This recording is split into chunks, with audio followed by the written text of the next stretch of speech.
Good morning sa Diyos nating sa Diyos nating sinasamba. Good morning din po sa inyo mga kapatid. At mapo muna po tayo. Pwede mo mapo muna tayo.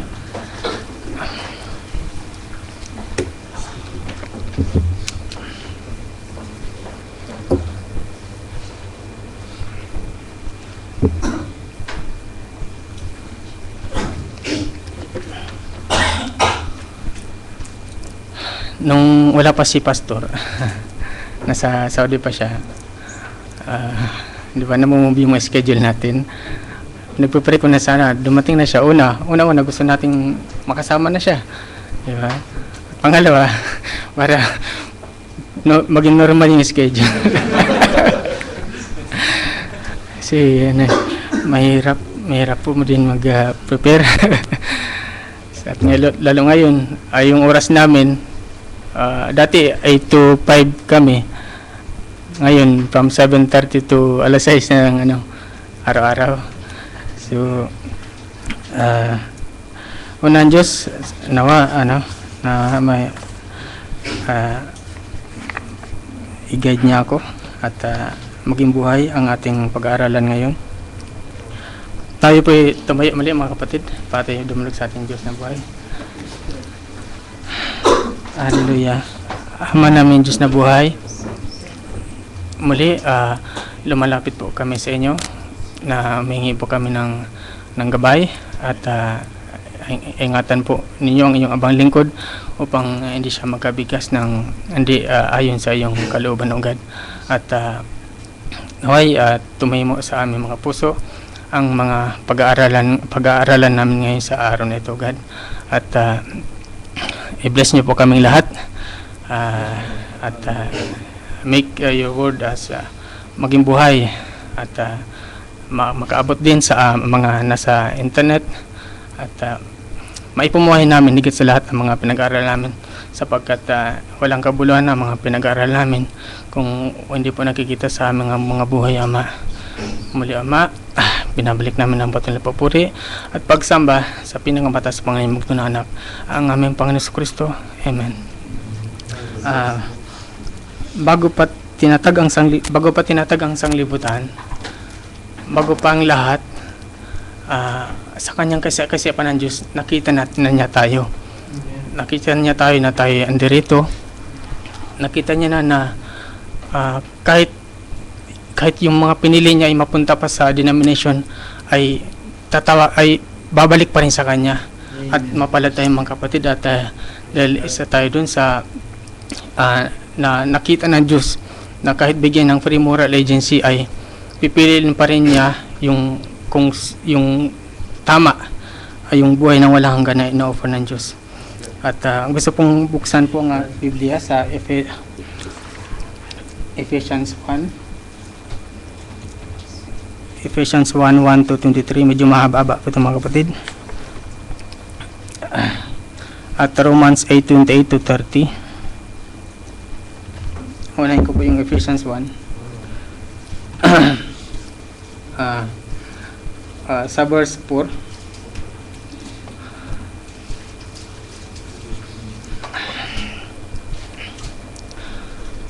According as He hath chosen us in Him before the foundation of the world, that we should be holy and without blame before Him in love, having predestinated us unto the adoption of children by Jesus Christ to Himself, according to the good pleasure of His will, to the praise of the glory of His grace, wherein He hath made us accepted in the Beloved, in whom we have redemption through His blood, the forgiveness of sins, according to the riches of His grace, wherein He hath abounded toward us in all wisdom and prudence, having made known unto us the mystery of His will, according to His good pleasure, which He hath purposed in Himself, that in the dispensation of the fullness of times He might gather together in one all things in Christ, both which are in heaven and which are on earth, even in Him, in whom also we have obtained an inheritance, being predestinated according to the purpose of Him who worked all things after the counsel of His own will, that we should be to the praise of his glory, who first trusted in Christ, in whom ye also trusted after that ye heard the word of truth, the gospel of your salvation, in whom also after that ye believe, ye will sealed with that Holy Spirit of promise, which is the earnest of our inheritance until the redemption of the purchased possession, unto the praise of his glory.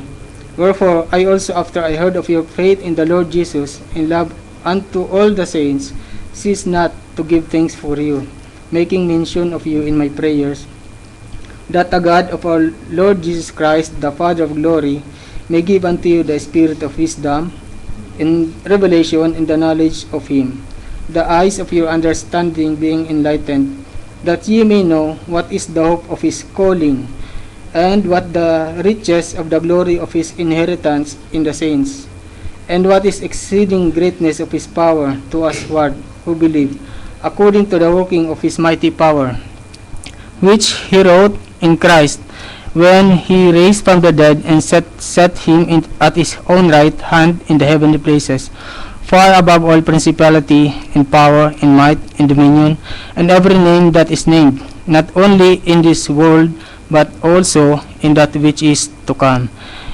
and hath put all things under his feet, and gave him to be the head over all things to the church, which is his body, the fullness of him that filleth all in all.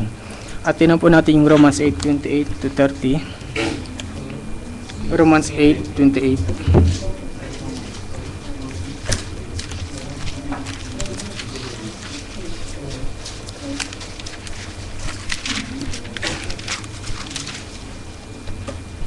Okay. And we know that all things work together for good to them that love God, to them who are called according to his purpose, for whom he did foreknow, he also did predestinate to be conformed to the image of his Son, that he might be the firstborn among many brethren. Moreover, whom he did predestinate, them he also called. In whom he called, them he also justified. And whom he justified, them he also glorified. Purin, salamat sa banal niya mga salita at maupo na, pwede po tayo maupo mga kapatid. Tuloy nga sabi ko kanina, bago pa ang lahat, bago kinyakinit yung langit, wala pa yung lahat, nakita na ng Diyos yung kanyang mga pinili. Sa kanyang kaisipan, nakita niya na andun tayo. He foreknew us.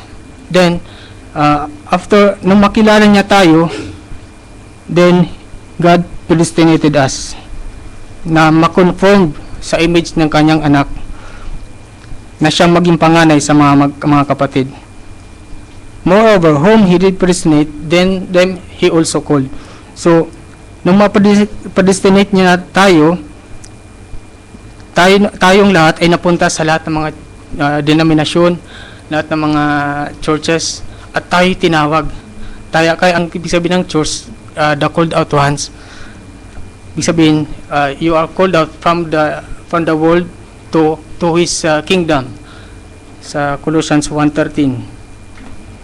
Ngayon,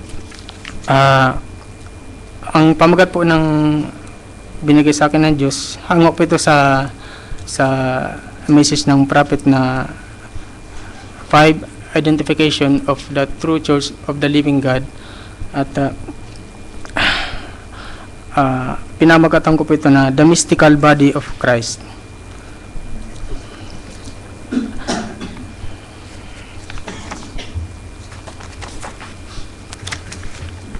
Walang makakikilala sa mystical body of Christ kundi yung mga pinili lang.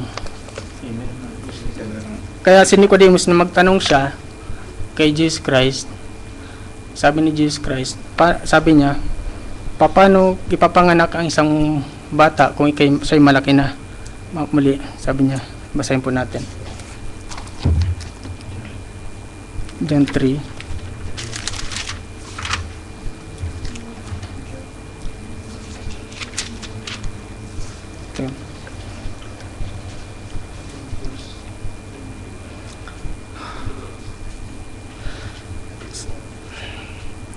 Sinabi sa kanya ni Nicodemo, paano may papanganak ang tao kung siya matanda na?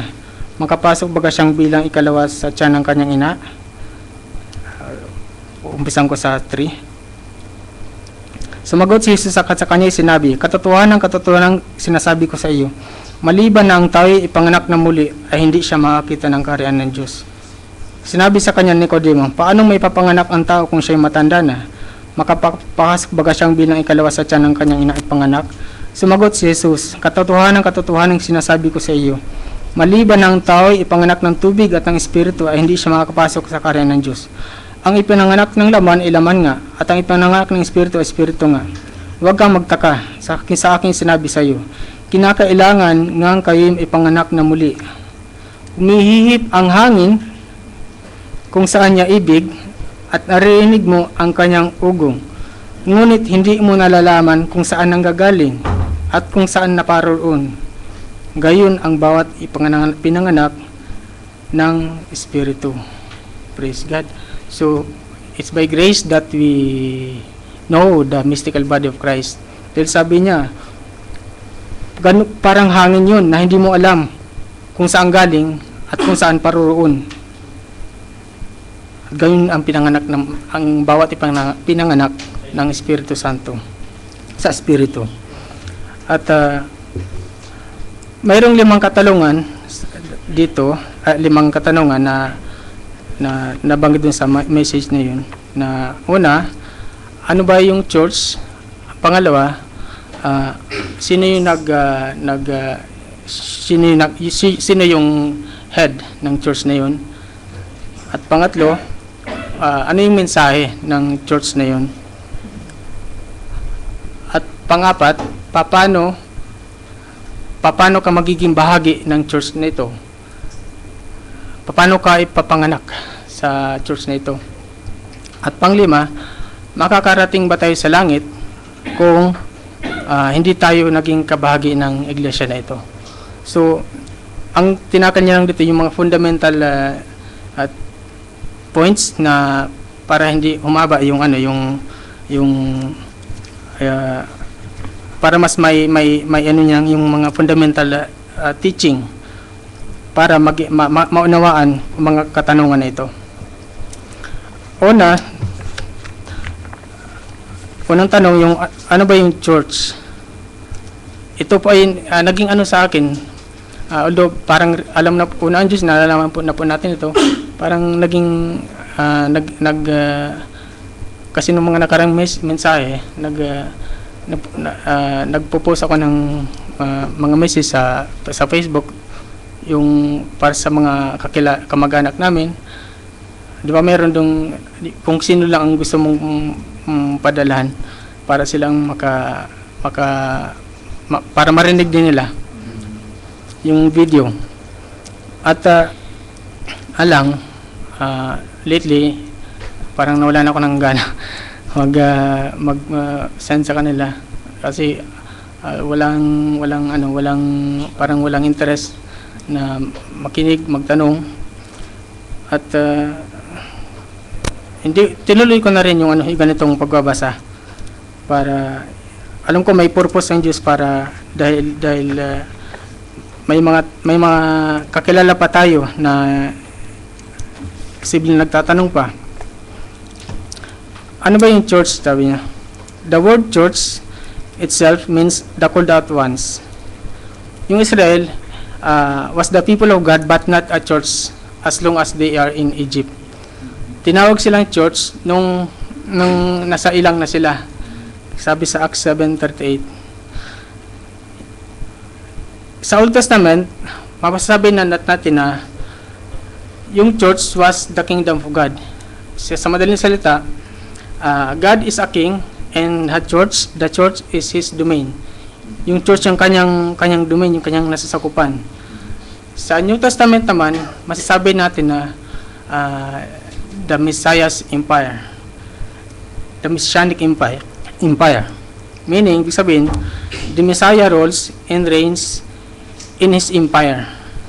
Walang mga pagkakabahagi, walang tawag nun, hindi magiging pwede kang magpunta sa church nila at tatanggapin ka nila. Kasi isa yung turo. Isa yung naghahari.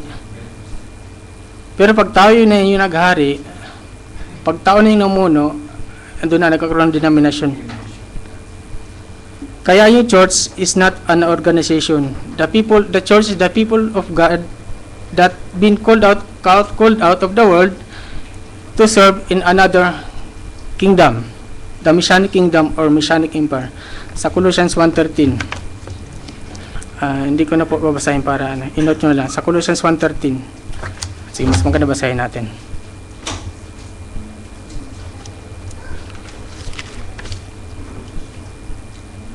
Who hath delivered us from the power of darkness and hath translated us into the kingdom of His dear Son. Now, Christ is reigning with us spiritually. You are serving in another kingdom. You are out of the world.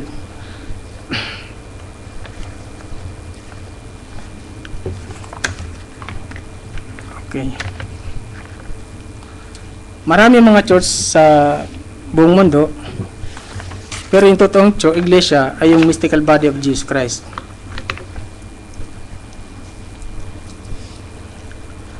You are born into this body when you are baptized into this mystical body. Unless you are baptized into the mystical body, you will not born into it.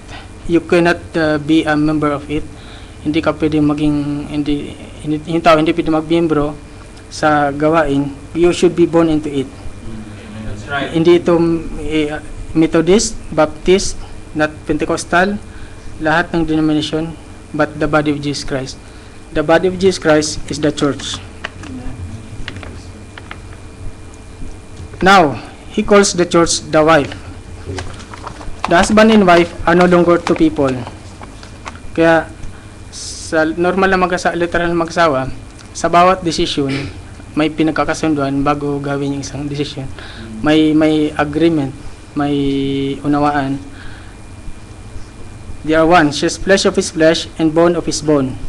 And when a man or a woman is called by God to the mystical body of Christ, they are filled with the Holy Ghost, because God poured out His Spirit to make up the mystical body of Christ, which will be united at the marriage supper at the coming of the Lord. You cannot organize it. It is a mystery.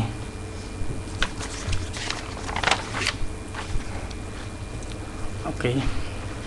So nakita natin yung church. Ito yung yung called out ones to serve in another kingdom. At naghahari dito ay hindi tao, kundi yung si Jesus Christ.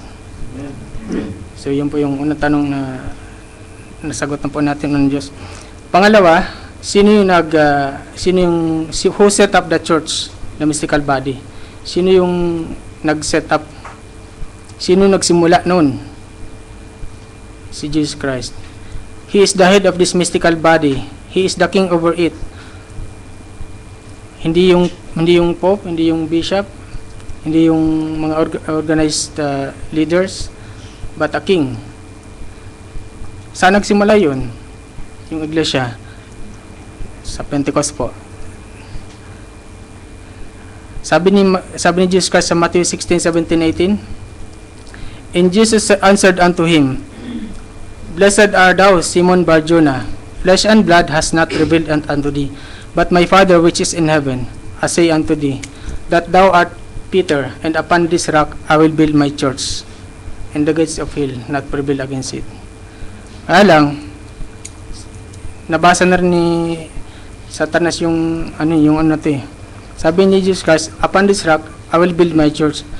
Kaya gumawa na rin yung mga leaders ng church nila.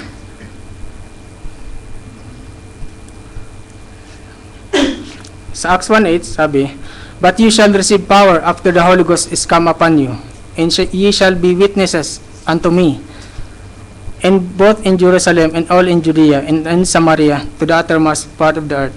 See, a coming kingdom of witnesses, witnesses of His resurrection, witnesses of His power, witnesses of Him of being alive. Sa Ephesians 1:22-23, and has put all things under His feet, and gave Him to be the head over the things to the church, which is his body, in the fullness of him that filleth all in all. So nakita natin ang head ng church, si Jesus Christ. Na yung kingdom na paghaharian niya, magwi-witness yun na siya ay buhay. Magwi-witness yun na hindi lang si Jesus Christ as a historical being na pinaniwalaan nila, kundi makikita sa buhay nila mayroong personal contact sa Diyos. May experience nila yung divine healing, yung mga gifts.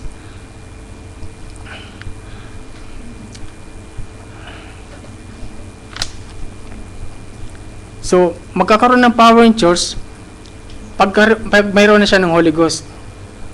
Ang mahirap ngayon, nagkakaroon ng power yung mga denominational churches kahit wala yung Holy Ghost. Pagka may degree ka na, may tawag niyan, may ka na sa mga denominational church, yun ang power na hinahanap nila.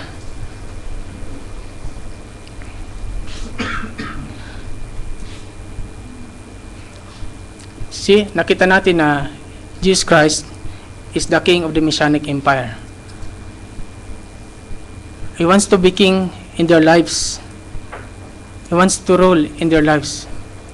Maraming tao yung nagsasabi na, Lord, iligtas mo ako sa impyerno. Pero wag mo kong turuan kung ano ang dapat kong gawin. Ayun ang attitude ng tao niya. Lord, Lord, Lord, save me. Pero may binigay ng paraan.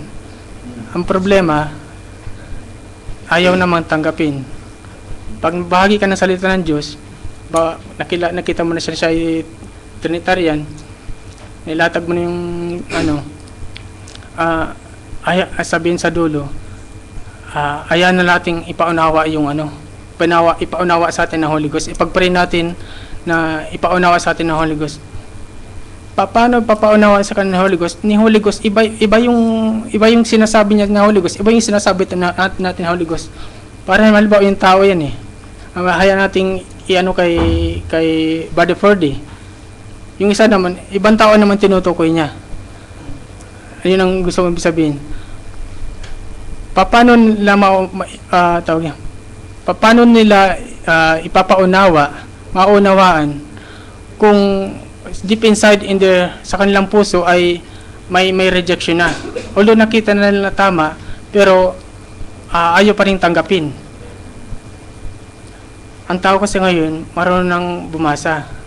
Mas kampante sila sa churches na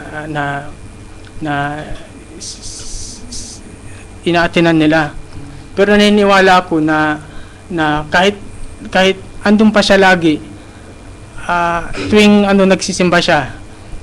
Pero kung tinawag siya ng Diyos, makarinig siya ng salita ng Diyos, ay tatanggap siya.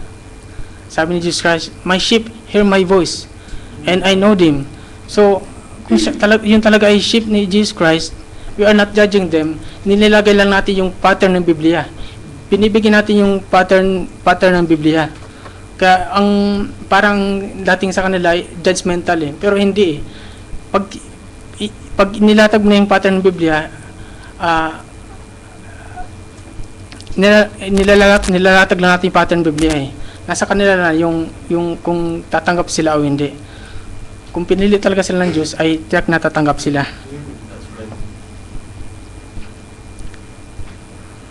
Yung pangatlong tanong, ano ba yung mensahe na dapat ituro ng church? Yun ang pangatlong tanong. What should this church teach? Ito yung baga parang fundamental mga points lang binanggit ni Brother Branham dito. Unang-una, the church must teach repentance and remissions of sins. Yun ang dapat ipaunawa ng church sa mga tao. Paano magsisisi at paano i-remit yung kasalanan. Tingnan sa Luke 24:46 to 48.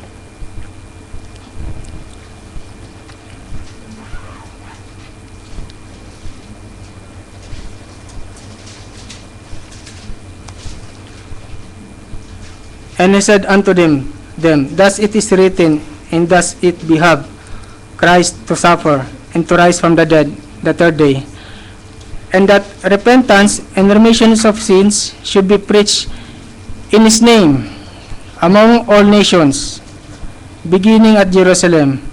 And ye are witnesses of these things. See, si Jesus Christ, siya yung prophet of all prophet. Siya yung sinulat ng buong Bibliang ito. Sigurado ako, alam niya yung kanyang sinasabi. Na yun dapat ituro, yung repentance and remissions of sins. Ang problema sa mga ngayon, wala na yung ganun na turo. Maluwag na sila sa kanilang mga miyembro. Hindi nila tinuturo yung tao na magkaroon ng personal contact sa Diyos. Magkaroon ng personal intimate experience na makikita sa buhay nila yung Diyos na sinasamba nila ay nasa kanila. Yun dapat. At mangyayari yun kung yung unang procedure, yung repentance and remission of sins, ay magawa nila.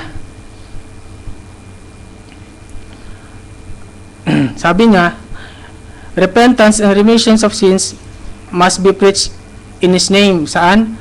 Sa lahat ng mga bansa. Magmula sa Jerusalem.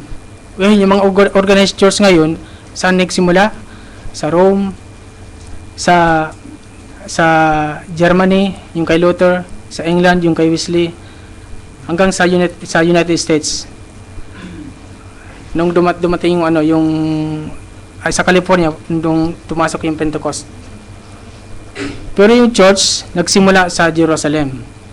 Amen? Sabi niya, repentance and remissions of sins should be preached in His name. Paano maririmit yung kasalanan? Paano? Malalaman po natin mamaya. Paano maririmit yung kasalanan? Sabi niya, repentance and remissions of sins should be preached in His name. Pangalawang message, yung church daw, sabi niya, kailangan magturo na si Jesus Christ ay buhay hanggang ngayon. Hindi siya as a historical being lang. Sabi sa Matthew 28:20, teaching them to observe all things whatsoever I have commanded you. And lo, I have with you always unto the end of the world. Hebrews 13:8, Jesus Christ is the same yesterday, today, and forever. That is the message of the church, and doing His works, proving His resurrection, and giving witnesses. Verily, verily, I say unto you, he that believeth in me, the works that I do, shall he do also. And greater works than this shall he do, because I go to my Father. Yun dapat yung mensahe ng church. Kailangan turo na si Jesus Christ ay buhay. Nag-manifest yung divine healing. Nagiging tama yung turo. Kung sinabi na walang God the Father, God the Son, the Holy Ghost, kasi hindi naman siya nagturo nun eh. Mabuhay yun. Makikita yung nandun sa loob ng church si Jesus Christ, hindi siya nasa labas.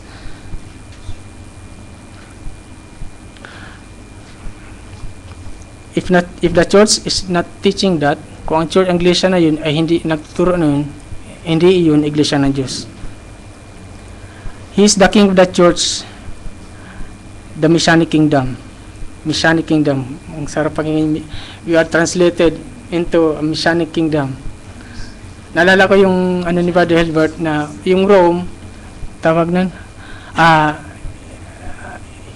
para diba Roman Papal, naging Roman Catholic, parang hindi na nakita yung Roman Empire.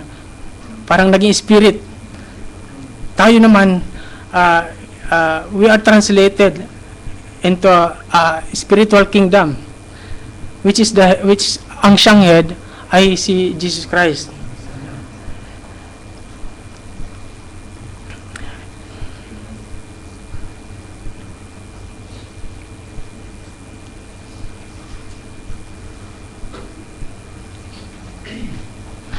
Hindi nila ma-organize yung kingdom, which is Christ is the head.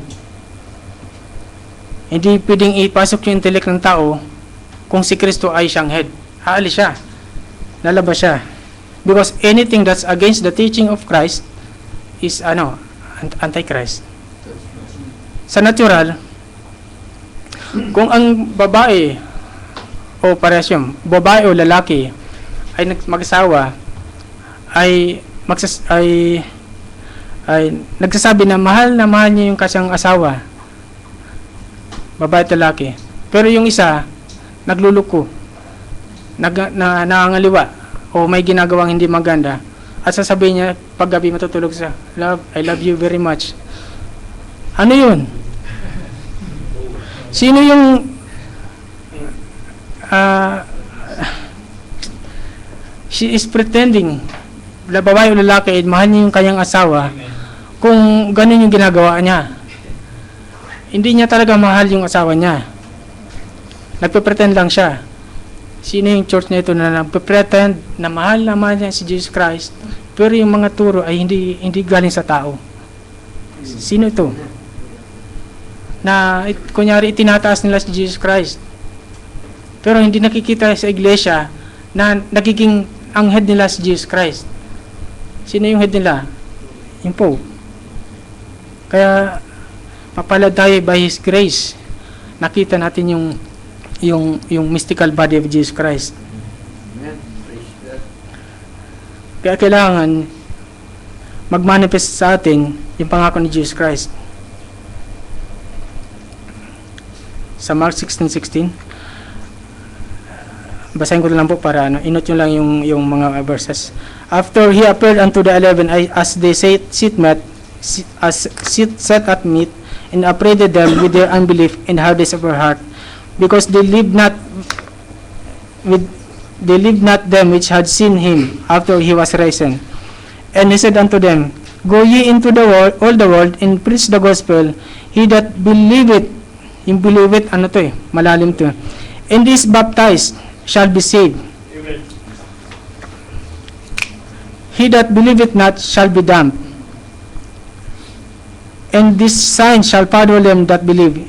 In my name they shall cast out devils, they shall speak with new tongues, they shall take up serpents, and if they drink deadly things, it shall not harm them. They lay hands to the sick, and they shall recover.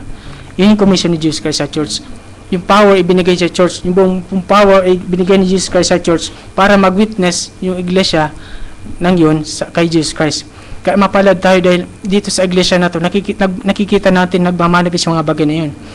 Kasi may testimony tayo. Bawat isa may kalayaang magpatutuo, mag-testimony para ipakilala yung ginawa sa kanila ng Diyos sa mga kapatiran. At nagiging kalakasan din natin yun upang tayo maging maalab sa pananampalataya. Kasi na-witness natin na nakikita sa buhay nila yung pakilos ng Diyos. Yung pangatlo,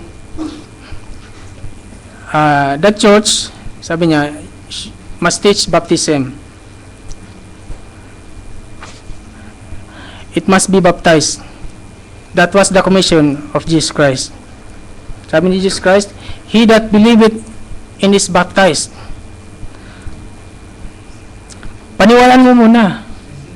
Maniwala ka lang. Kahit hindi mo pag-unawaan, maniwala ka. Ngayon, susunod yung bautismo. Saan? Mamaya malalaman kung saan dapat bautismo yun. For the remission of sins, your sins you shall receive the gift of the Holy Ghost. So, pag nabaptize ka na, magkakaroon ka ng gift. Ano yun? Yung Holy Ghost darating sa iyo at siya yung magiging magtuturo, magpapaunawa yung mga pinag-aaralan dito sa iglesia na ito. Sabi sa Luke 24:49, And behold, I send the promise of my Father upon you, but tarry ye in the city of Jerusalem, Amen. until you be endued with power from on high. See? Si Jesus Christ, hindi niya pinayagang magturo yung mga apostol niya. Kahit nakasama niya pang within 3.5 years, hanggat wala silang Holy Ghost. dapat ganun din yung gawin ng mga churches ngayon. Magantay sila ng Holy Ghost bago sila magturo, bago magbautismo. Jesus Christ is the same yesterday, today, and forever. Kung ano yung pattern noon sa Pentecost, ganun din ngayon. Hindi kailangan sige lang na sige. Kailangan may Holy Ghost muna bago siya mag-preach sa pulpit sa mga churches. Pang-apat, paano magiging kabahagi ng iglesia nito, o paano sa magandang panata, paano ipapanganak sa iglesyang ito? Sabi niya, you can join it. Hindi ka pwedeng attend lang, or you are born into it. You should be born. Si Nicodemus nga sabi, there was a man of the Pharisees named Nicodemus, a ruler of the Jews.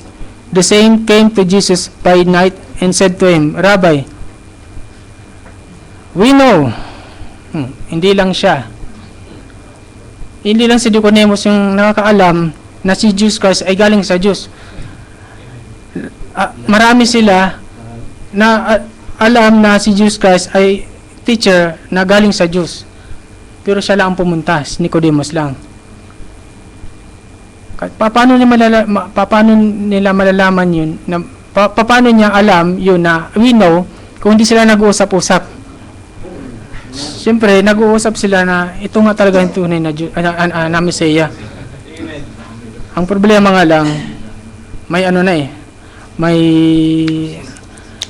may hawak-hawak na eh. May hawak-hawak ng turo. Ngayon, kung naniniwala ko na yung tao na yun, kahit may hawak-hawak na siyang turo, kapag narinig niya yung salita ng Diyos, tatanggalin niya yung mga hawak-hawak niyang turo na yun. Yung Holy Trinity, yung baptism na mali, aalisin niya yun at paniniwalaan niya kung ano man narinig niyang nakalinya sa Biblia. Kailangan dapat ganun eh.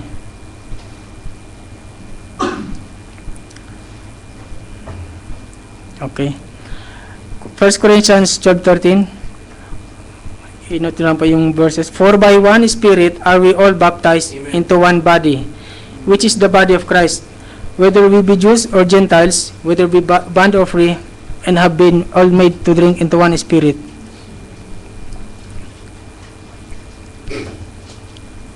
See? You should be born.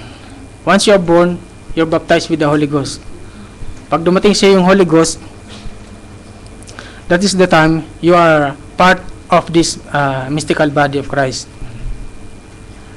Wala mawala yung kasalanan mo.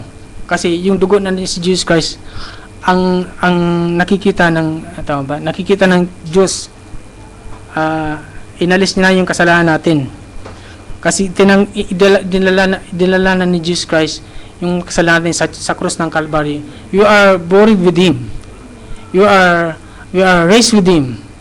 Mamaya po malaman natin kung paano ba yung buried with Him and raised with Him. Nung umakyat si Jesus Christ sa krus ng Calvary, kasama tayo dun. Nung pinako si Jesus Christ sa krus ng Calvary, kasama tayo dun. Nung ma-raise si Jesus Christ in the third day, kasama na tayo dun.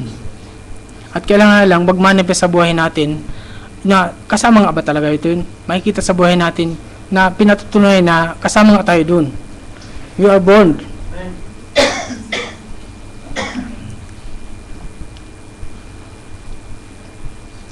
When you accept Him by faith, you believe that He saved you and He died in your place and took your sins. Then God accepts you and baptizes you into the body and cannot see any more sins. Wala ka ng kasalanan. He that born of God doth not commit sin. Because the seed of God remaineth on him. Mananatili sa kanya yung seed of God. Ano yung seed of God? Word of God. The Holy Ghost is in you. Paano tayo papasok na doon? Ito natin sa Acts 2. Ito yung inaugurasyon ng church. sa Pentecost. Nung may preach yung message sa Pentecost, lahat ng apostol, yung 120, baptize sila filled sila ng Holy Ghost. Hindi sila nagturo na nawala silang Holy Ghost. Kaya pinagantay sila sa upper room. Mahigpit yung utos ni Jesus Christ na magantay muna sa upper room bago magturo. At sinunod nila yun. Now, sabi ni Jesus Christ kay Peter, "Blessed art thou, Simon Bar-Jonah, for flesh and blood hath not revealed unto you, but my Father, which is in heaven, hath revealed unto you." Hindi yun yung tinuturo. Nung ma-reveal kay Peter na si Jesus Christ, yung the Christ, the Son of the living God, wala siyang binasa nun eh. Nahahayag sa kanya. God revealed it to him. Kaya sabi ni Jesus Christ sa kanya, ibibigay ko sa iyo yung kaharian, ang susi, the keys of the kingdom of God, kingdom of heaven. And whatsoever you bind on earth, I will bind in heaven. Whatsoever you loose on earth, I will loose on heaven. Hindi nagkamali si Jesus Christ yun. Tinupad niya yun. Tinupad yung pangako na yun on the day of Pentecost, which is the inauguration of the church. At sino yung unang nagsalita? Di ba po si Peter? Si Peter yung unang nagsalita. Yung tanong na yun, it's a matter of buhay at kamatayan. Mahalaga yung tanong na yun. At kailangan, kung mahalaga yung tanong, napakahalaga rin ng sagot. Mahalaga yung sagot ni Peter na yun, which is na-reveal sa kanya kung ano yung dapat gawin na mga nandun kasama yung mga Hudyo. Ito, unang sinabi ni Peter, kinote niya sa Joel 2, "This being the third hour of the day, these are not full of new wine, but this is that which was spoken by Joel the prophet. It will come to pass in the last days, saith God, I will pour out my spirit upon all flesh." Ito doon dito nagkamali yung mga Trinitarian. Yung Diyos, ibubuhos yung kanyang espiritu, na which is the Holy Ghost, na tinatawag nilang third person. Your sons and daughters, tinatawag ng mga churches na third person, but which is wrong in the Bible. Your sons and daughters of God, sons and daughters shall prophesy. Upon my handmaids and maid servants I pour out my spirit.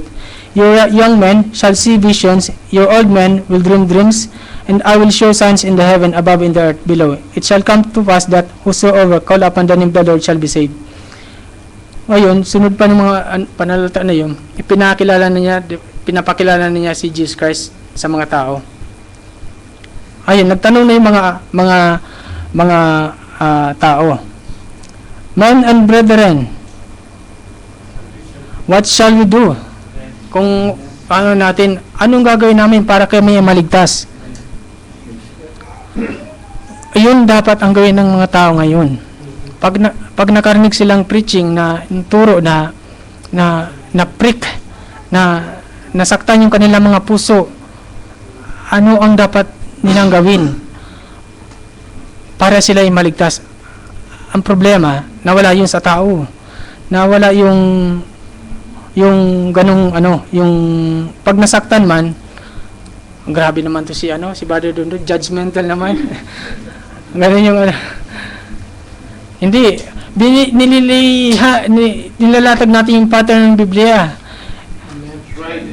Pag sinabi ni Jesus Christ, unless a man be born again, he cannot see the kingdom of God. Grabe naman to si nung the judge.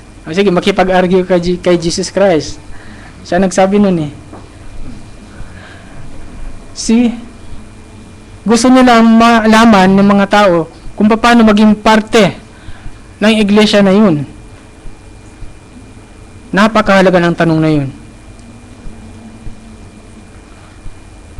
Kung ang yung doktor, kung ikaw'y masakit, pagka pumunta ka sa doktor at mali yung prescription niya binigay niya sa'yo, at hindi tama yung doon sa sakit na dapat yung dama yung gamot na dapat ibigay para gumaling yung sakit mo, lalong lalala yung sakit. Ganon yung ginawa ng mga tao ngayon. They are killing a lot of spiritually lahat ng tao. Mali yung prescription na ibinibigay. Ang Diyos ay yung doktor eh. At kung ay Diyos ay doktor, may gagamitin siyang tao para magamot yung tao. Sa panahon ngayon, hindi na siya mangungusap ng Diyos. Although, mangungusap siya. May makakaroon ka ng mga panaginip. Pero hindi mo yun may interpret sa sarili mo lang. Magagamitin yung Diyos ng tao para maunawaan mo yung ano yung napanaginipan mo. Kaya, ayun, God is a doctor of a soul. He is the doctor of salvation. And He educated an unlearned man, Peter. Hindi marunong magsulat si Peter. Hindi marunong magbasa. But God gave him a Holy Spirit. Sa Pentecost, sino yung spokesperson? Si Peter.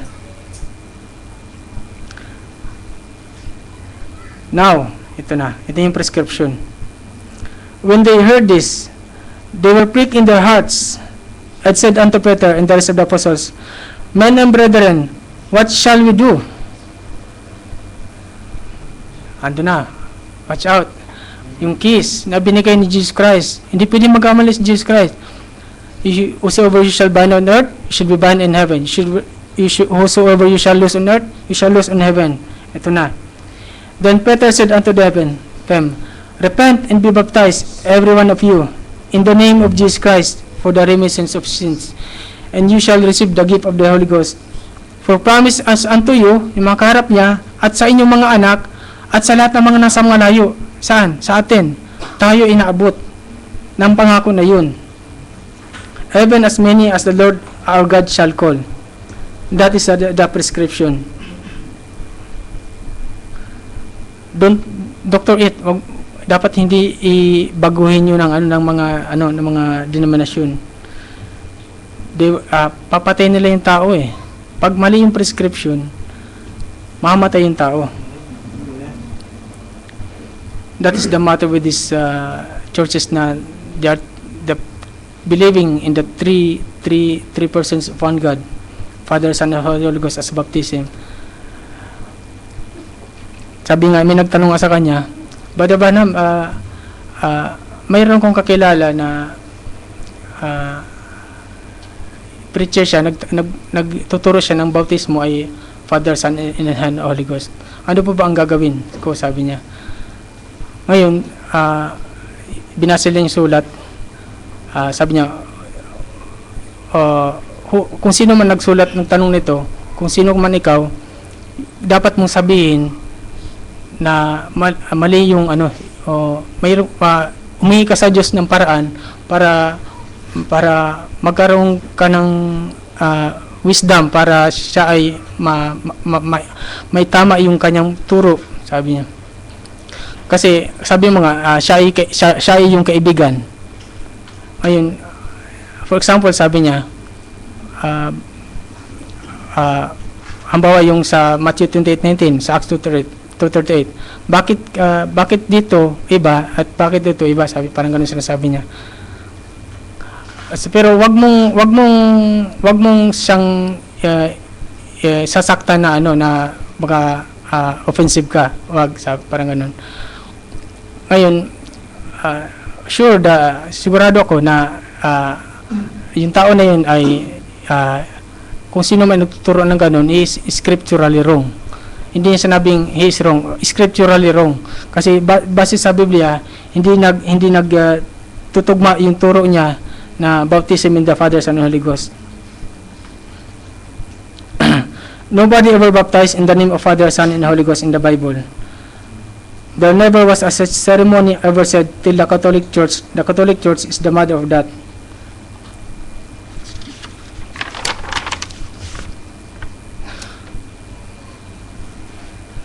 Lahat ng tao kailangang dumaan sa baptism of the name of Jesus Christ para ma-remit yung kasalanan. Kasi any other way, hindi ma-remit yung kasalanan kung hindi ka duman sa baptism in the name of Jesus Christ. Now, Dr. Simon Peter wrote out the prescription. What about other doctors? Why are they trying to put something into it? Don't add anything to it. That is the commission of the church. That is how you get into the mystical body of Christ. By repenting and being baptized in the name of Jesus Christ. Ay, may nagtanong sa kanya na, Brother Branham, would you please answer this one for me about baptism? Matthew 28:19 teaches the Father, Son, and Holy Ghost. And Peter Acts 2:38, in the name of the Lord Jesus. When was this change? Kailan daw nagbago yung ganong turo? When was this change come about in Acts of the Apostles? Well, brother or sister, whoever wrote it, there was no change come about it. Hindi binago yun. Yun eh.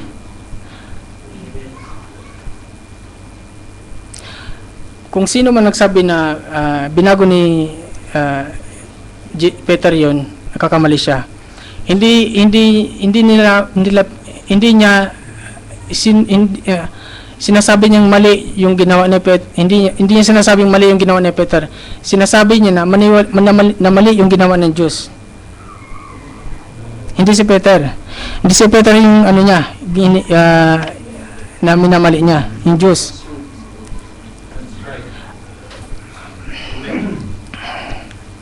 No. Meron siyang ginawang example. Bawa ito, Father, Son, and Holy Ghost. Three separate individuals. Yan. Ito ang paniniwala ng mga Trinitarian. God the Father, God the Son, and God the Holy Ghost. As separate individual. Okay. Ang bawa ito yung Father, Son, and Holy Ghost. Sa Matthew 28:18, and Jesus and spake unto them, saying, all power is given unto me in heaven and earth. Now, sabi namin Jesus Christ, all power is given unto me in heaven and in earth. Ngayon, where is the power of God?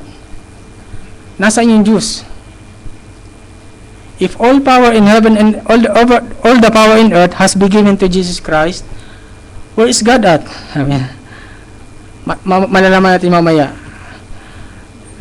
Tuloy natin sa Matthew 28:19. Go ye therefore and teach all nations, baptizing them in the name of the Father, and of the Son, and of the Holy Ghost. Yung Trinitarian, naniniwala na I baptize you in the name of the Father, in the name of the Son, and in the name of the Holy Ghost. Okay? That is not even in the Bible. Wala sa Biblia yan. Jesus Christ didn't say, baptize them in the names of the Father, in the names of the Son, in the names of the Holy Ghost. Singular, name. Sino yung tatay dito? Si Brother Clive. You are a father. Yung pangalan mo ay father? Hindi. Kung ako yung anak ng tatay ko, ang pangalan ko anak? Hindi naman. Okay? Father, Son, and Holy Ghost is not a name. If it is not a name, alin yung babautis mo? Kasi sabi ni Jesus Christ, name, pangalan. Isang pangalan lang. Hindi tatlo.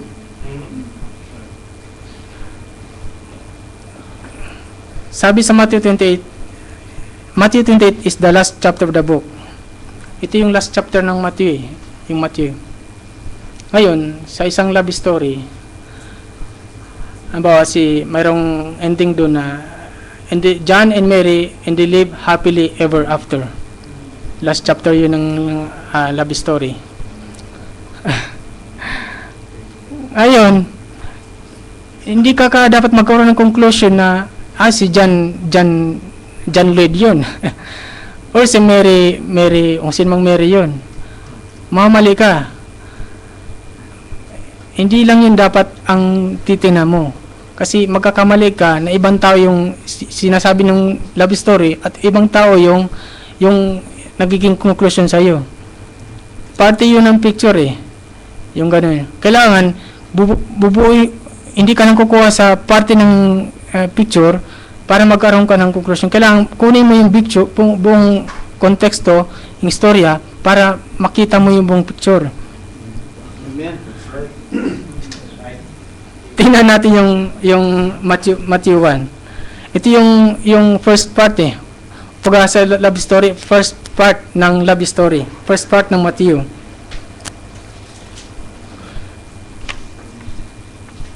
Okay.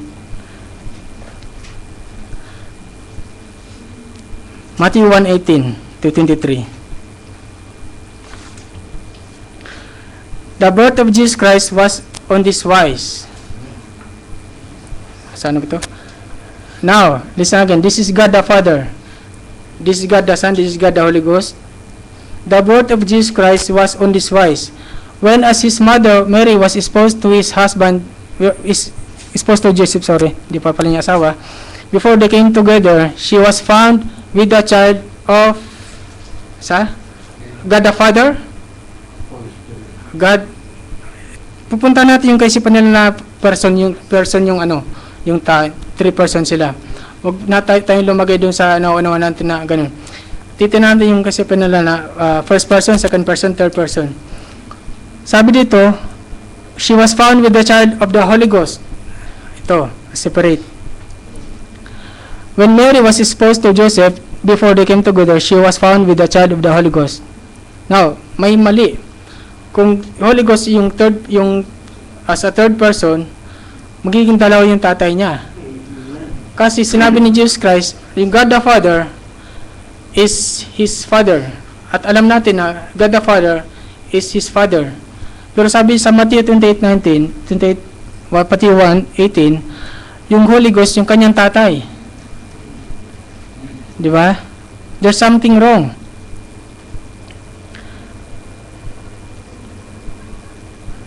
Kung pagkaganon, dalawa yung tatay niya, Jesus Christ is an illegitimate child. So, anong klaseng Diyos ang sinasamba ng mga Trinitarian? Anong klaseng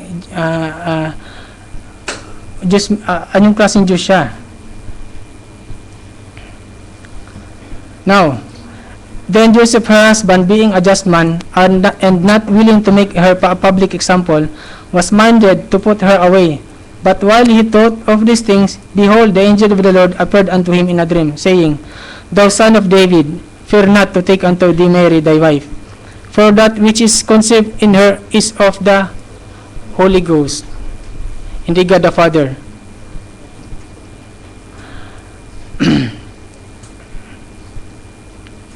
And she shall bring forth, God the Holy Ghost and God the Father is not different, separate individual. Is that He is one. Is a spirit. God the Father is and God the Holy Ghost is not a separate individual, three person. It's God, which is the Spirit. And she shall bring forth a son, and thou shalt call his name Jesus, for he shall save his people from their sins. What is name? Jesus. Now all this was done that it might be fulfilled which was spoken of the Lord by the prophet, saying, Behold, a virgin shall be with child, and she shall bring forth a son, and they shall call his name Emmanuel, which being interpreted is God with us. So, ibig sabihin, God with us. His name Emmanuel, ibig sabihin, ay God is with us, and that name is the name only is not the name only of the Son, it's the name of God. Lord Jesus Christ is the name of one true God. What is the name of the Father, of the Son, and the Holy Ghost? The Bible said Jesus. What's the name? Then the fellow her trying to debate it once her in the tabernacle. Ito na naman, mayroong diskusyon sa kanya na yung sa Matthew 3:16 to 17 daw ay yun yung nagpapatunay na mayroong three persons exactly at one scene. Basahin natin yung Matthew 3:16 to 17.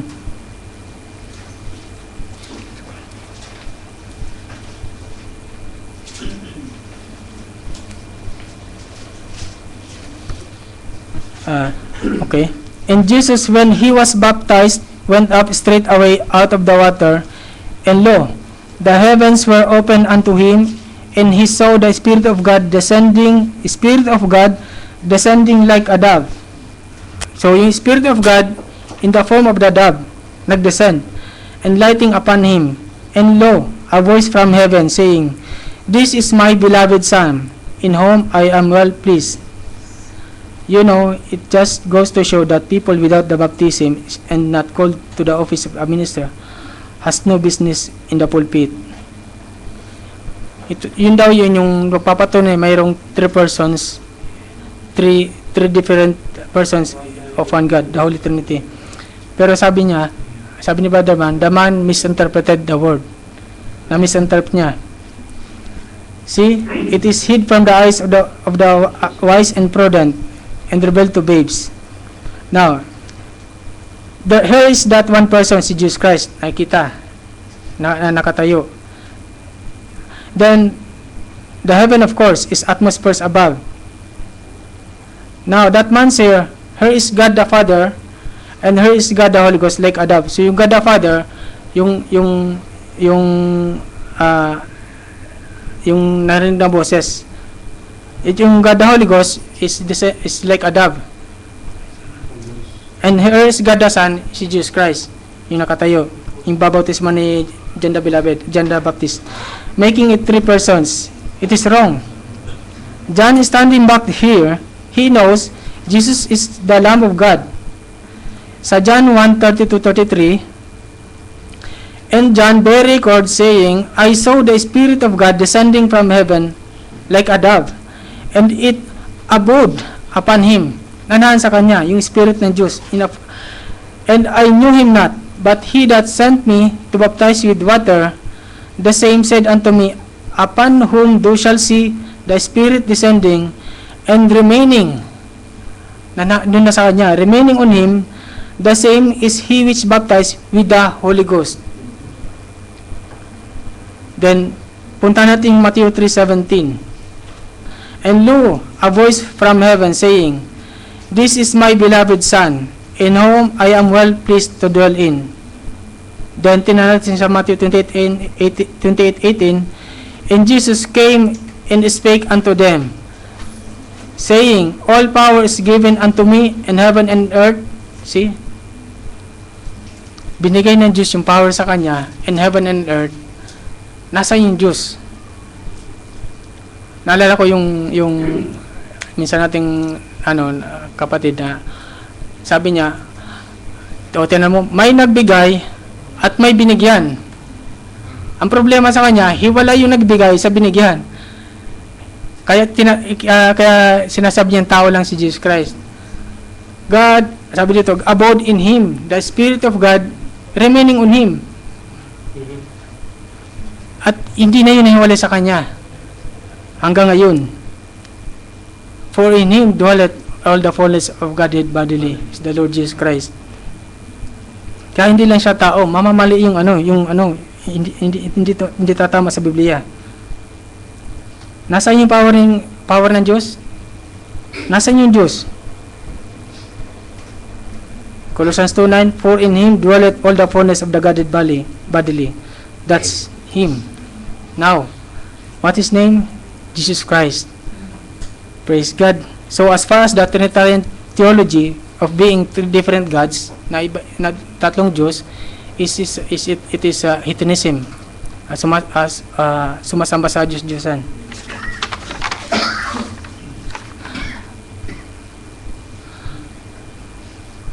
Kaya natabunan lang yung turo na to eh. Nagsimula sa Pentecost at dumating yung Dark Ages, natabunan at pumasok yung oneness naman, yung nababaptismo sa pangalan ng Jesus Christ, pero oneness naman.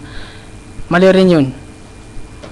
Paano magiging tatay ni Jesus, maging tatay si Jesus Christ at siya yung tatay, at the same time siya rin yung anak? It's wrong. Father, Son, and the Holy Ghost is the three offices of one true God. God acting under the fatherhood, under the sonship, and under the Holy Ghost dispensation. Tatlong panahon. So nakita naman po natin kung yung anong turo ng church, repentance and remissions of sins. Then yung bautismo na discuss natin, at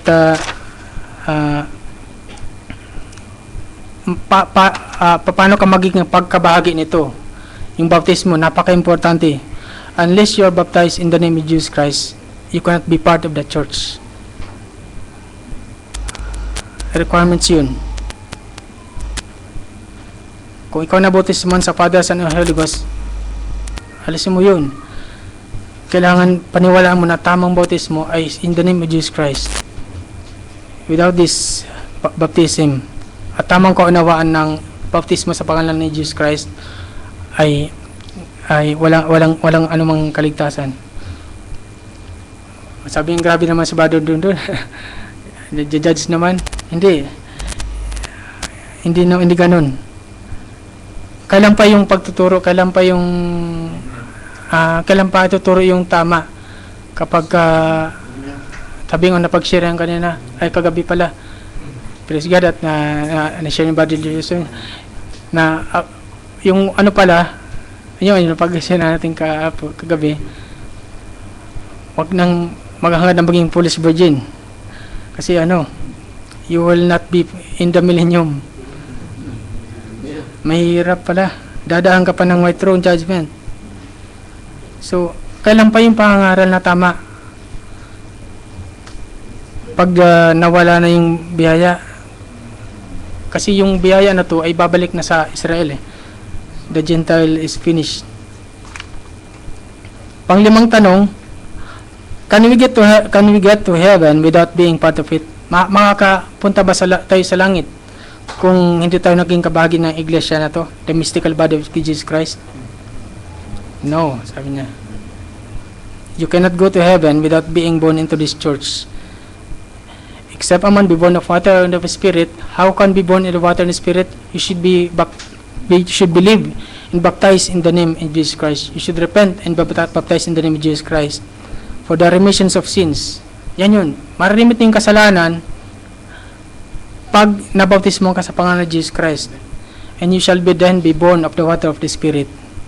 Except a man gets this, he cannot even enter the kingdom of heaven. He cannot even see the kingdom of heaven. If you are born of water in the Spirit, you are in the church. If you are not born of water in the Spirit, you are not in the church and cannot see the kingdom of heaven. See?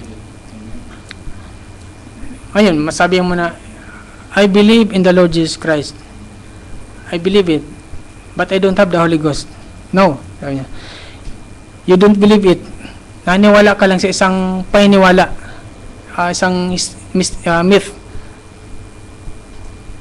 Pero hindi ka pa nabaptize of the Holy Ghost. Kasi sabi sa 1 Corinthians 12:3, sige po, basahin ko lang. 1 Corinthians 12:3, wherefore I give you to understand that no man speaketh by the Spirit of God called Jesus accursed, and no man can say that Jesus is the Lord but by the Holy Ghost. You cannot call Jesus Christ as your Lord unless you have the Holy Ghost, because the Holy Ghost will teach you why you call him Lord.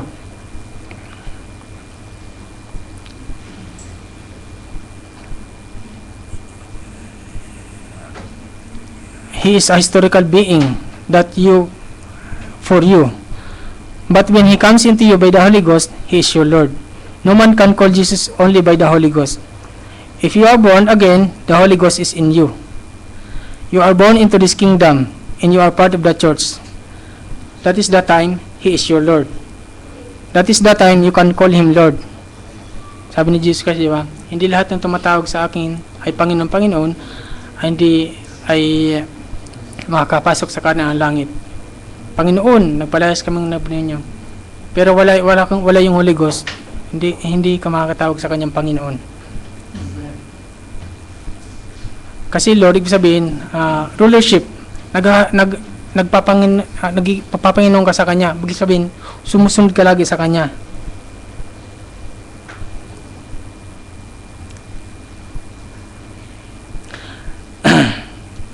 papansin natin, pag nagtanim tayo ng butil,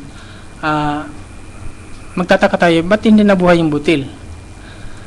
Yung iba naman, nabubuhay, halimbawa mais. Magtataka tayo, ba't hindi nabuhay?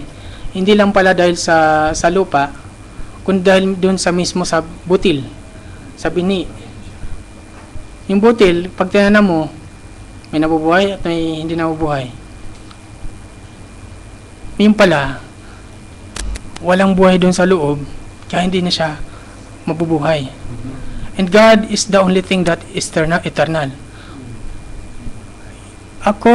Ang tao, magiging mabuting church member siya, magiging mabuting mamamayan, mabuting tao. Pero unless they have eternal life on it, that's it.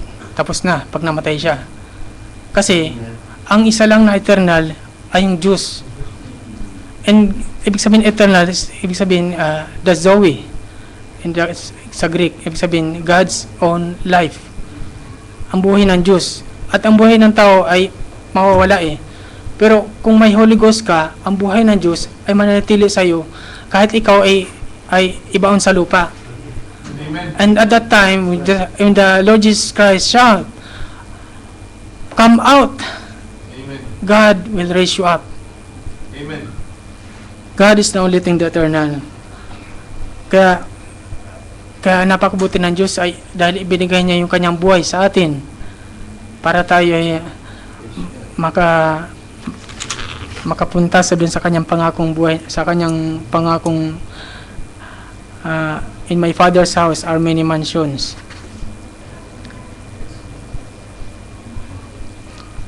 Now, yung tanong kanina, can we get to heaven without being part of it? No, you cannot be in the church until you are born again. If you are born again, you are in the church. So you cannot go to heaven until you being part of the church, the mystical body. Amen. Now, sabi niya, let us motor it a little. You cannot be a part of this church unless God calls you to be part of it. Amen. See? You are predestinated of God before anything else. Amen. Before heaven, before the earth, before the world. Bago pa niya creating lahat, andun ka na. He foreknew you. Sabi sa Romans 8:28. God foreknew you. Nakilala ka na niya. At nung nilagay ka na sa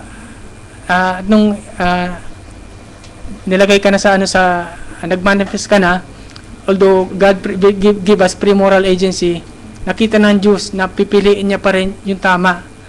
Maniniwala ka pa rin sa Kanya na siya pa rin talagang paniniwalaan mo.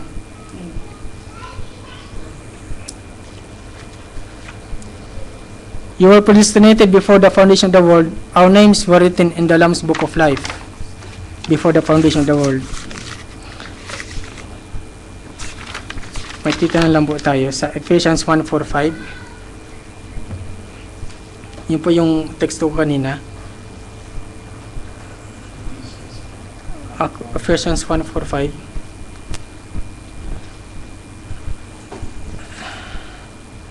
According as He hath chosen us in Him before the foundation of the world, that we should be holy and without blame before Him in love, having predestinated us unto the adoption of children through Jesus Christ. Sabi ni Brother Abraham, see, let me break it just a minute into your mind. Sabi niya, let me just break that a minute into your mind. Tingnan din natin yung Romans 8:28-30. For whom He did foreknow, He also did predestinate. Una, He foreknew, then He also did predestinate to be conformed to the image of His Son, that He might be the firstborn among many brethren. Moreover, He did predestinate them He also glorified. He also called. And whom He called, them He also justified. In whom He justified, them He also glorified. Okay. Sabi niya, let me just break that a minute into your mind. Ano ba rin sabi niya? i-note lang niyo lang po yung yung mga verses sa basahin ko yung mga chapter. Hebrews 7, 9 to 10.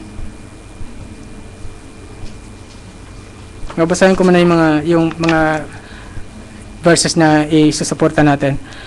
And as my say Levi also received tithes, paid tithes in Abraham, for he was yet in the loins of his what father. So when Abraham met Melchizedek, Levi is in the loins of Abraham. Amen. Okay? So, tinalin natin sa Revelation 3:14. Lalatag ko muna yung Biblia, yung chapter. Tapos saka natin babalikan. And unto the angel of the church of the Laodiceans, write these things, said the Amen. Sino yun? Jesus Christ. The faithful and true witness, the beginning of the creation of God. Okay? Sige po. Tingnan din natin sa Ephesians 2:5-6. Ephesians 2:5-6. Ano ko muna yung mga chapter, saka natin babalikan. Ephesians 2:5-6. Even when we were dead in sins, hath quickened us, past tense, together with Christ. By grace ye are saved, and hath raised us up together and made us sit together in heavenly places. Even when we were dead in sins, hath quickened us together with Christ, and hath raised us up together and made us sit together in heavenly places in Christ Jesus. Sa Colossians 2:12-13.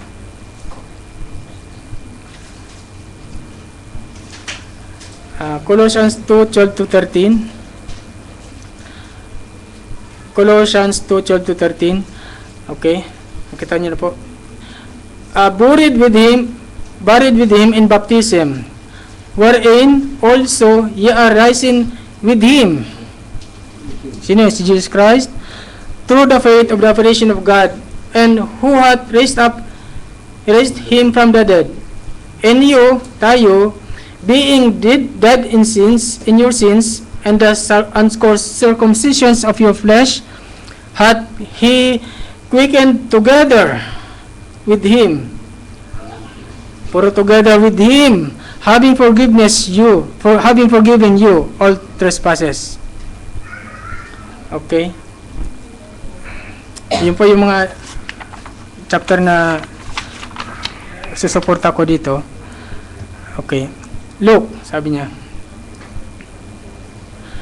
Just as you are in your father at the beginning, a germ seed, you were in your great-great-grandfather. Tayo, andun tayo sa ating sa ating mga ninuno.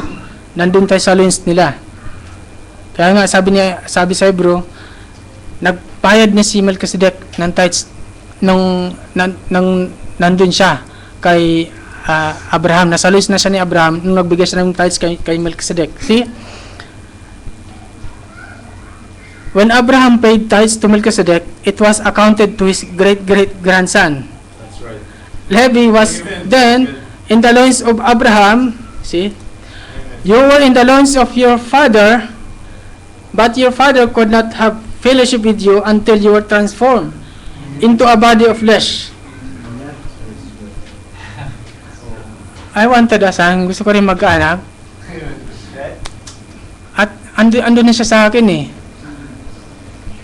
Sabihan ng Diyos, God willing, ando na siya sa akin eh. The germ, yung buhay, yung buhay, thank you Bert, nasa tatay, hindi sa nanay. I hope nakakuha niyo yung pinupunto ko. If you are a son and daughter of God, you are in the loins of God in the beginning. You are His attribute. Kung wala ka dun sa loins ng Diyos, there is no other way that you will come back to Him. That's right. Amen. Praise God.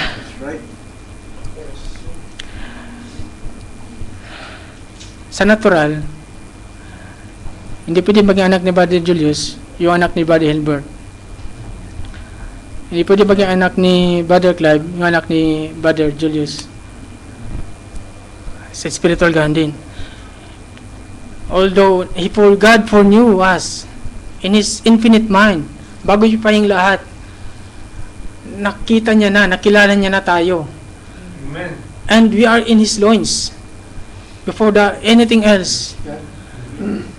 At hindi pwedeng tayo maging anak ng Diablo kasi anak tayo ng Diyos eh. At hindi yung Diyos naman, hindi pwedeng anak ng Diablo.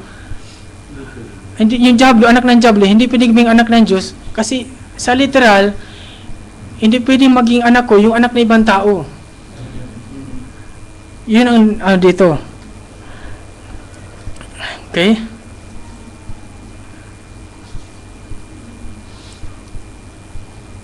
At sabi sa Revelation 3:14, He is the beginning of the creation of God.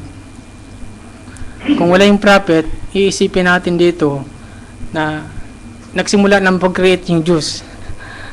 Pero hindi pala. Na-create yung Diyos eh. God created, na-create siya. Kailan siya na-create? He is a creator, pero kailan siya na-create? When God the Spirit was created in the form of man, the Lord Jesus Christ. God the Creator Himself becoming a creation. A God who made the dirt, made the calcium, made the potash, cosmic light, and petroleum, took the thing together and created Himself in the beginning of the creation of God. The Amen. The Lord Jesus Christ. Then, you were on the loins of Jesus Christ when He went to Calvary. You died with Him. You were raised with Him.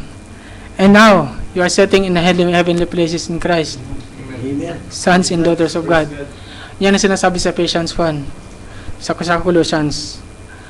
Sinong pinako si Jesus Christ, ay yung hinampa siya, nung duraan siya, kasama tayo dun. Nasa loins na tayo.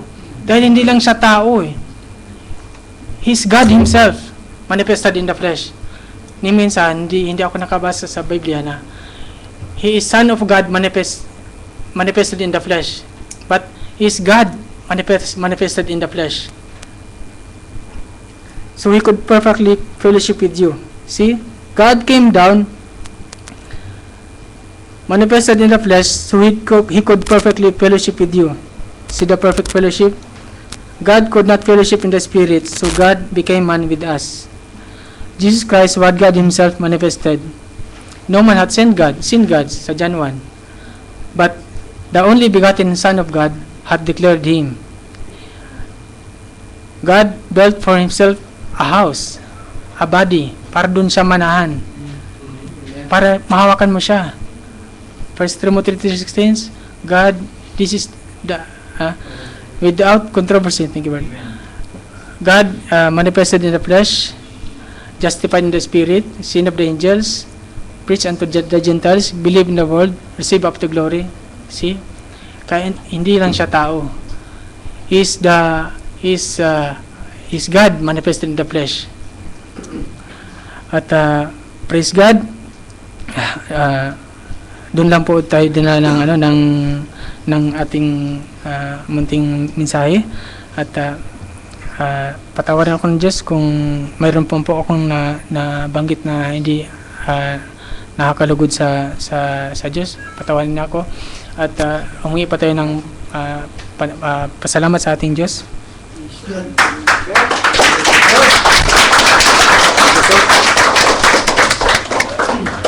Hallelujah, Lord God. Thank you, Lord. At before the beginning, bago pa yung lahat, nakita nyo na kami, Ama, na iyong mga anak, Ama. Thank you, Lord. At nahig po sa amin na we are in you. We are in your loins. Bago pa, nung kami ay si Jesus Christ ay pinako sa krus ng Kalbaryo, Ama. Thank you, Lord. At naway hanggang sa buhay namin makita namin na kami nga po ay nakasama na ni Jesus Christ sa nung mapako siya sa krus ng Kalbaryo. Lord, help us, Lord, na makarating din ang mga pagpapalang ito sa aming mga kamag-anak na malayo sa amin, na maialis sila sa ganung mga katuruan. Lord, pinapaubaya na po namin silang lahat sa iyo, Ama, at bigyan niyo pa kami ng courage, ng wisdom upang maibigay sa kanila yung tamang pagtuturo, Ama, na there's no other way kung hindi sa baptism ni Jesus Christ ay walang ibang kaligtasan, Lord. Thank you, Lord, at marami ang nagbabautismo sa ganung pangalan, pero walang kaunawaan. At dito po sa lugar na ito ay nakita po namin yung ganung bautismo na sabi nga, napalad kami dahil marami nagtuturo ng ibang Hesus.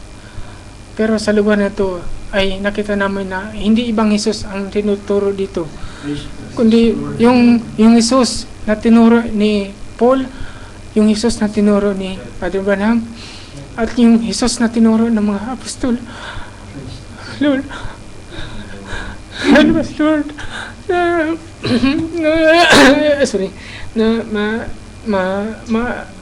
mas lalo kaming kumapit sa iyong mga pangako, Ama, na kami ay kukunin. Although may mga kabisahan sa mga trabaho, Lord, i-guide mo kami palagi at na maging makita sa buhay namin na kami nga po ay nakasama na nung pinako si Jesus Christ. Sabi nga sa Ephesians, we are buried with Him, with raised with Him. Lord, thank you. Dahil hindi kami ma-raise na aming sarili lang. Kaya nga sabi, we are raised with Him. Hindi sinabi na, we are raised alone with Him. Kay Jesus Christ. Thank you, Lord, at patawarin po, Ama, at hindi ko pa hangad na magbanggit ng mga mali at hindi ayon sa iyong kalooban, O God. Balik mo po lawi kami sa iyong mga banal salita, at salamat po. Binabalik po namin ang iyong bayang pasalamat at bayang pagsamba in the mighty name of your Son, Jesus Christ. Amen.